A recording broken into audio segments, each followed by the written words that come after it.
찬송가 369장 부르겠습니다.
기도하겠습니다. 하나님 아버지 감사합니다. 오늘도 주님 앞에 나왔습니다. 매일 이 시간을 사모하는 우리가 되기를 원합니다. 제가 주님 앞에 나아가서 무릎 꿇을 때에 주께서 부족한 이 인생 앞에 오셔서 저와 대화를 나누시고 주께서 응답과 은혜를 베풀어 주실 줄로 믿습니다. 기도하는 이 시간이 세상에서 가장 귀한 줄로 알아 이 시간을 사모하며 이 시간을 기다리며 이 시간을 지키며 이 시간에 주님과 만나는 복된 역사가 이루어지게 도와 주시옵소서. 하나님, 세상은 아직도 전염병으로 엄죽달쑥할 수 없습니다. 마음대로 여행도 못 가고 사람도 만나지 못하고 예배조차도 마음껏 드릴 수가 없습니다. 주여, 은총의 손길, 치유의 손길을 이 땅에 보내셔서 그 악한 바이러스를 주님께서 퇴치하시고 모든 백성들이 기뻐 찬양하며 주님 앞에 나올 수 있는 복된 날이 속히 오도록 주여 도와 주시옵소서. 우리 교회를 기억하시되 이 교회가 비록 광야 같은 교회이지만 이곳에서 하나님의 은혜를 체험하게 도와주시고 말씀으로 새롭게 되게 도와주시고 다음 세대들이 무럭무럭 자라나서 하나님의 교회를 든든히 서가는 역사가 이어지게 도와주시옵소서. 오늘도 말씀 앞으로 나아갑니다. 주님, 친히 말씀을 여시고 선포하여 주시옵소서. 우리가 듣겠나이다. 예수 그리스도의 이름으로 기도드리옵나이다. 아멘. 오늘 하나님의 말씀은 디모데전서 4장 15절입니다. 이 모든 일에 전심전력하여 너의 성숙함을 모든 사람에게 나타내게 하라. 영적 진보를 추구하라 라는 제목으로 말씀 증거하겠습니다. 오늘의 그본세 한 문장입니다. 자신의 영적인 진보에 대해 좀 더 세심한 주의를 기울이라. 토마스 아켄피스는 오늘 그 평안과 영적 진보에 대해서 말하고 있습니다. 그러면서 단순하게 사는 사람에 대해서 이야기하고 있습니다. 주변에 보면 오지랖이 넓은 사람을 정말 종종 보게 됩니다. 자기가 관여하지 않으면 불안해합니다. 모든 것을 관여해야 됩니다. 그러다 보니 평화가 없습니다. 그러다 보니 마음에 평안이 없습니다. 토마스 아켄피스가 한결같은 사람이라고 표현한 그것은 단순하게 사는 사람입니다. 단순하게 사는 사람이 주님 앞에 나가기가 쉬워요. 단순하게 사는 사람은 세속적인 욕망을 끊기 위해 애쓰는 사람입니다. 단순해지면 하나님만 볼 수 있어요. 하나님을 보기 위해서 단순해지는 거거든요. 단순해지면 전심으로 하나님께 기도하고 매달릴 수가 있습니다. 이리저리 실타래처럼 얽힌 것이 많은 사람은 마음이 갈라져서 전심으로 하나님께 매달리기가 어렵습니다. 세상사에 복잡하게 얽혀본 일 있습니까? 이 세상사에 복잡하게 얽히면요, 유혹에도 취약합니다. 시험이 오면 쓰러지고 넘어집니다. 얽힌 것이 많으면 본질에 충실할 수가 없어요. 크리스천은 날마다 주님을 본받아 살아야 하는데 세상 것에 대한 열망이 많다 보니 영적으로 성장하는 일은 뒷전이 됩니다. 여러분, 주의 일이 여러분 인생의 앞전입니까? 뒷전입니까? 세상 일이 앞전이 되고 예수님 일은 뒷전이 되는 인생 되지 않게 되기를 바랍니다.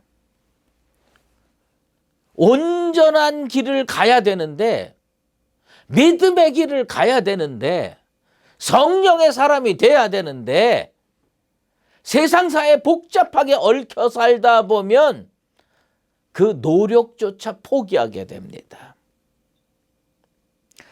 잠시 역경이 닥치면요, 어디로 달려가느냐? 하나님 앞에 달려가지 않고요, 인간의 위로를 얻기 위해서 너무나도 빨리 주의 길에서 벗어나 곁길로 달려갑니다.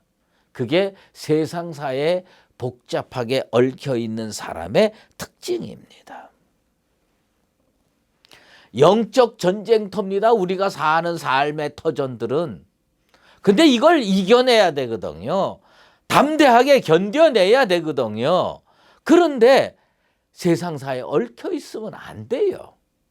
주님을 바라볼 수 있어야 됩니다. 주님을 바라보면 주께서 도와주십니다.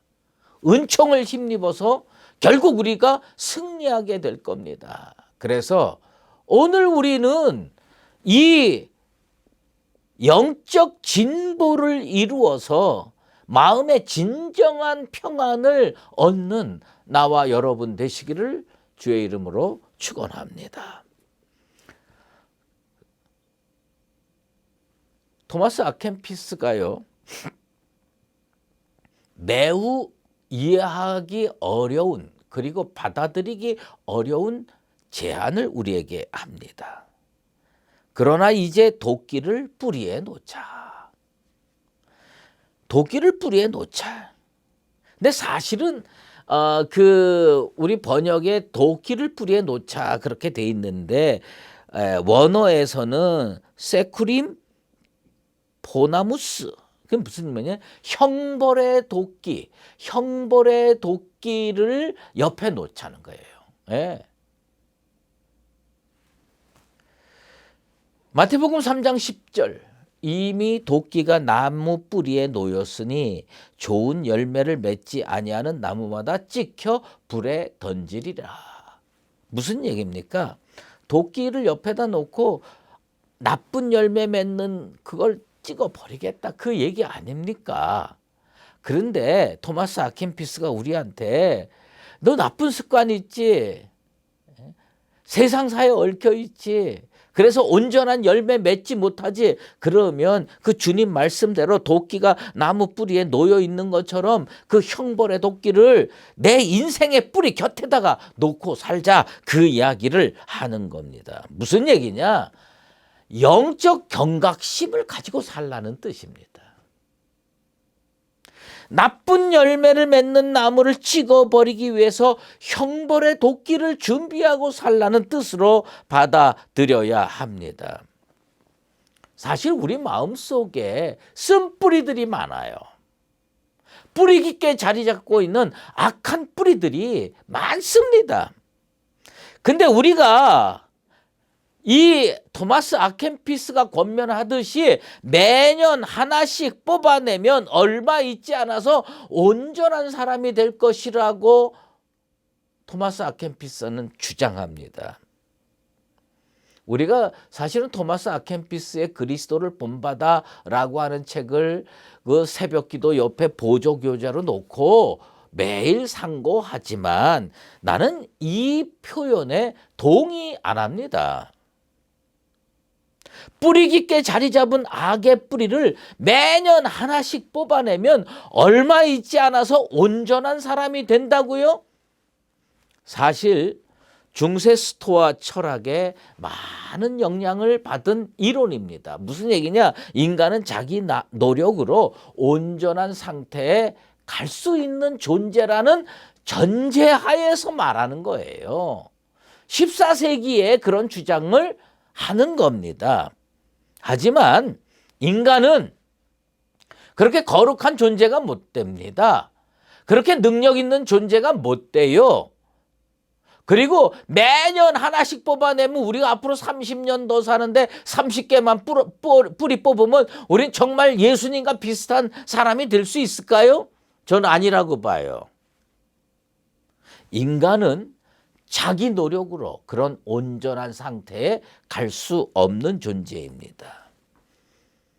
매 순간 예수님의 보혈의 능력으로 씻음받아야 됩니다. 우리는 매 순간 예수님의 보혈의 능력으로 씻음받아야 겨우 거룩하게 사는 흉내라도 낼 수가 있는 겁니다.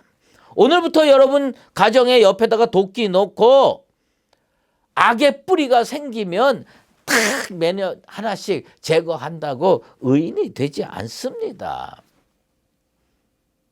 제가 예전에 목회하던 교회에 도박을 그렇게 좋아하는 집사님이 계셨어요. 그 부인 권사님은요, 매일 기도 제목 내라고 그러면 뭐라고 기도 제목 내는 줄 아세요? 저희 남편 도박 끊게 해 주시옵소서. 그래서 어느 날 권사님이 얼굴이 정말 환해가지고 왔어요. 그래서 왜 그러냐고 그랬더니 자기 남편이 어디에 가입했대. 그래서 뭐 어디에 가입했는데요? 그랬더니 단도박 협회에 가입했대요. 단도박 협회가 뭡니까? 그랬더니 도박을 끊는 협회랍니다. 아마 끊을 딴자를 쓰는 모양이죠. 도박을 딱 근데 어떤 사람은요. 자기 도박하는 게 스스로도 싫은 거야. 그래서 도끼로 손목을 찍은 사람도 있어요. 그런데 그 사람 뭘로 도박하느냐? 발가락 가지고 도박한대요. 그게 사실인지 아닌지는 잘 모르지만 그런 얘기를 많이 전해 들었습니다. 여러분, 악의 뿌리를 뽑겠다고 도끼 옆에다 갖다 놓는다고 우리가 그거 다 하나씩 제거한다고 의인 되지 않습니다. 의인은 없나니 하나도 없다. 오직 예수 십자가의 보혈로 진홍같이 붉은 죄, 악한 습관, 악한 죄악 다 뿌리 뽑게 될 줄로 믿습니다. 크리스천은 은혜 받고 주님 앞에서 그리스도인답게 살아야 할 영적 의무가 있습니다. 우리가 주님 앞에 나아 간구하면 주께서 능력을 소나기처럼 부어주실 겁니다. 하지만 자기가 열심히 한다고 되는 건 아닙니다. 노력을 한다고 했을 때에 사도 바울처럼 열심히 노력한 사람이 과연 몇 명이나 되겠어요. 그런데 오죽하면 사도 바울이 오호라 나는 곤고한 사람이로다. 이 사망의 몸에서 누가 나를 건져내랴. 로마서 7장 24절에 탄식했습니다. 오호라 나는 곤고한 자로다. 이 사망의 몸에서 누가 나를 건져내랴. 그러면서 그는 이런 고백도 하죠. 내가 원하는 바 선은 행하지 아니하고 도리어 원하지 아니하는 바 악을 행하는도다.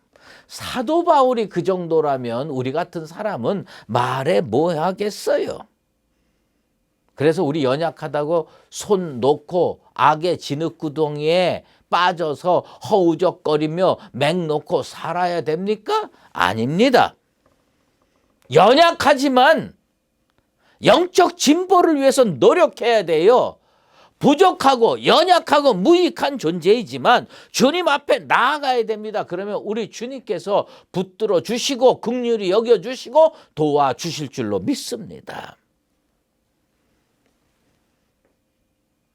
데살로니가전서 5장 22절에 악은 어떤 모양이라도 버려라 이렇게 명령하고 있습니다. 크리스천은 악에 휩쓸리지 말고 악에 저항하고 악을 버려야 합니다. 토마스 아켄피스는 우리에게 욕망에 저항하고 악한 습관들을 버리라고 권면합니다. 여러분, 습관이요. 처음에 우리한테 들어올 때는 진짜 삼손이 자기 팔을 묶었던 것을 확 끊어버리듯이 불탄 삼실처럼 연약한 것 같아요. 그런데 1개월 지나고 2개월 지나고 3개월 지나면 삼겹줄처럼 강해집니다. 못 끊어요. 나중에는요 동아줄처럼 꼼짝 못하게 만듭니다. 그렇지만 우리는요 그 강력한 동아줄 같은 습관을요 끊어버려야 됩니다. 악한 습관을 끊어버려야 돼요. 악한 습관은 하인처럼 왔다가 반드시 주인 노릇을 하게 되어 있습니다. 평생 노예로 살기 싫으면 오늘 주님 앞에 결단하고 내 속에 있는 악한 습관 하나라도 딱 잘라서 단칼에 잘라버리고 정리하시게 되기를 주의 이름으로 축원합니다. 조금씩 자르는 거는 안 자르겠다는 것과 다 같은 말입니다. 토마스 아켄피스는 영적 진보에 대해서 매우 소극적으로 접근을 했습니다. 단순하게 살고 도끼를 뿌리에 놓고 악한 습관을 버리라고 권면합니다. 그러나 그런 소극적인 노력보다 우선할 것이 있습니다. 왜요? 우리가 연약한 존재거든요. 악한 습관 끊어버리고 싶은데 그게 잘 되지 않습니다. 그러면 성령 받아야 돼요. 성령 받으려면 뭘 해야 되느냐? 기도를 해야 됩니다. 기도의 능력을 믿고 주님께 도움을 구하십시오. 악한 습관을 끊을 수 있게 도와달라고 매달리십시오. 그리고 오늘 악한 습관을 하나 끊어버리십시다. 주께서 한량없는 은혜를 베푸실 것입니다. 여러분, 우리가 정말 주님 앞에 영적 진보를 위해서 내 속에 쓴뿌리처럼 자리 잡고 있는 악한 습관 하나라도 잘라버리자고요. 그거 어떻게 해야 되냐? 나사렛 예수 그리스도의 이름으로 명하노니 악한 습관아 끊어질지어다.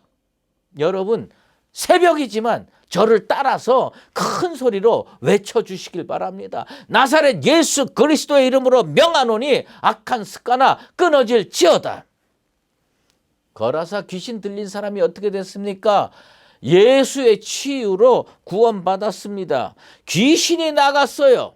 그랬더니 어떻게 됩니까? 그 사람이 옷을 입고 정신이 온전하여 예수의 발치에 앉게 됐습니다. 우리는 어떻게 해야 되느냐?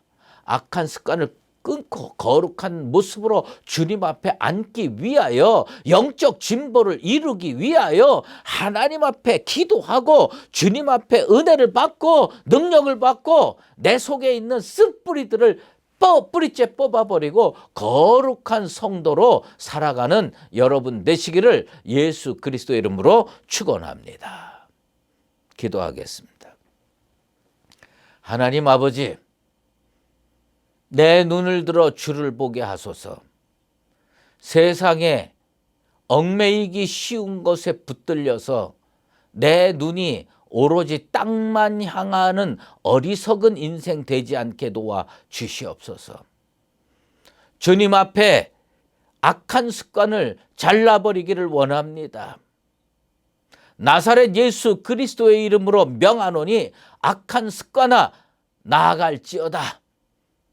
거라사 귀신이 정신이 온전하여져서 주님 앞에 발치에 앉았던 것처럼 우리가 예수님 앞에 거룩한 모습으로 앉을 수 있도록 영적 진보를 이룰 수 있도록 주여 우리를 도와주시옵소서.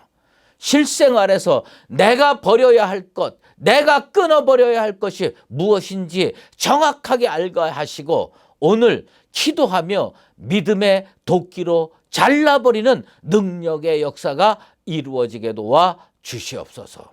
연하여 주기도문으로 기도하오니 하늘에 계신 우리 아버지, 아버지의 이름을 거룩하게 하시며 아버지의 나라가 오게 하시며 아버지의 뜻이 하늘에서와 같이 땅에서도 이루어지게 하소서. 오늘 우리에게 일용할 양식을 주시고 우리가 우리에게 잘못한 사람을 용서하여 준 것 같이 우리 죄를 용서하여 주시고 우리를 시험에 빠지지 않게 하시고 악에서 구하소서. 나라와 권능과 영광이 영원히 아버지의 것입니다.